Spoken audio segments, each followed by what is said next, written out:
Suspendido ang face-to-face klase sa Iloilo City, subong nga adlaw, Agusto 18. Epektibo ang suspensyon sa tanan nga level, buot silingon, halin sa preschool tubtob sa college.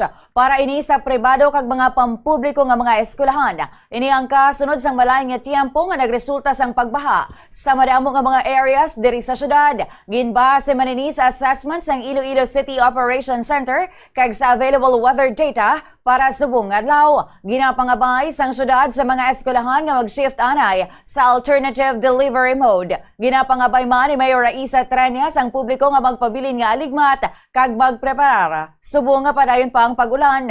Yari naman ang iban pa nga mga local government units sa probinsya sang Iloilo nga nagdeklarar man sang suspensyon sang klase subong nga adlaw. Ang banwa sang oton, all levels, wala sang face-to-face classes, amo man sa banwa sang Pavia, amo man sa banwa sang Leganes, all levels, wala sang klase, subong adlaw. Sa liwat ka, Bombo pa dahil lang mag-monitor diri sa Bombo Radio Iloilo para sa dugang pa nga mga announcement kay sa ating mga local government units. May man nga ipalabot ang inyong anunsyo diri sa waragwagan kag mahimo nga mabatian kag malatawan sa tanang digital platforms ng Bombo Radio Iloilo.